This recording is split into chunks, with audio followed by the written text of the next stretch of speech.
Third Telangana legislative assembly స్పీకర్గా మీరు ఎన్నికైనందుకు చాలా సంతోషంగా ఉంది సార్.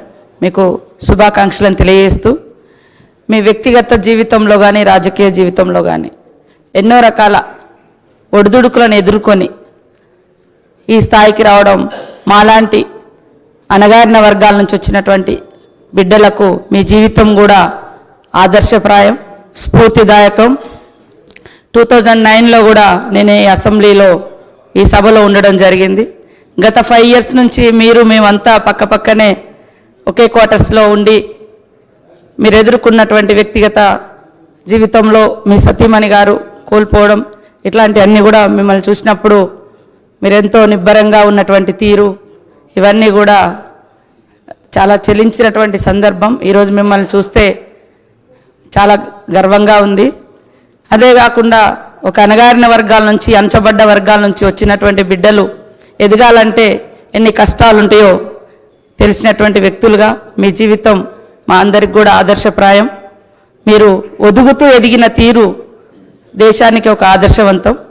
తప్పకుండా మీరు మమ్మల్ని అందరినీ కూడా సమన్వయం చేసుకొని సభ యొక్క ఔన్నత్యాన్ని ముందాతనాన్ని కాపాడుతారని భావిస్తూ ధన్యవాదాలు.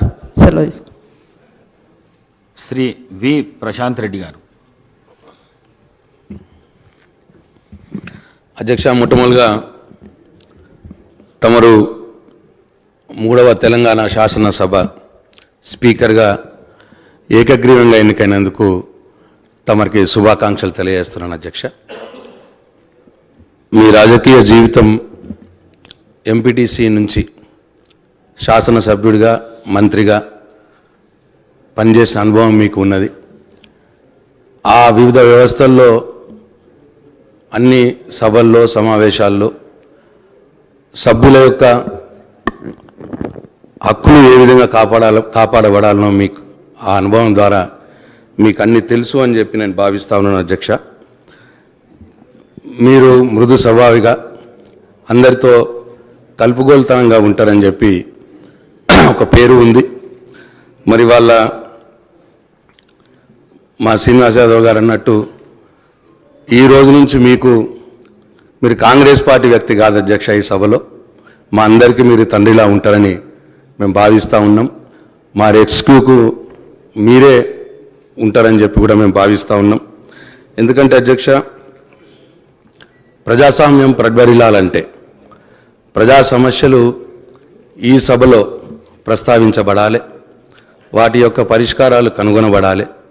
ప్రజల కోసం సభ్యుల యొక్క గలం ఈ సభలో వినబడాలి.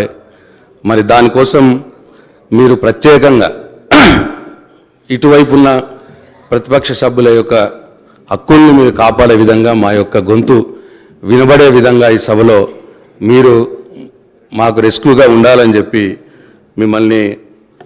మేము ఆశిస్తూ ఉన్నాం. అధ్యక్ష, మేము పోయిన సభలో అంటే దానికోసం మాకే ఎక్కువ టైం ఇవ్వబడాలి, ఇస్తారని చెప్పి కూడా ఆశిస్తూ ఉన్నాం. పోయిన సభలో మీకు ఎక్కువ టైం, అప్పుడున్న ప్రతిపక్షాలకు ఎక్కువ టైం ఇవ్వడానికి నేను ఎల్ఏ మినిస్టర్గా మా నాయకుడు ఆదేశాల మేరకు శాయశక్తుల ప్రయత్నం చేసినాం అధ్యక్ష.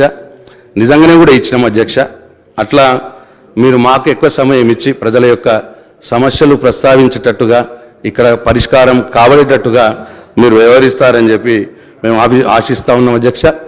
ఏది ఏమైనప్పటికీ మీరు ఇవాళ అత్యున్నత స్థానమైనటువంటి శాసన వ్యవస్థలో అత్యున్నత స్థానమైనటువంటి అక్కడ మీరు ఉన్నారు.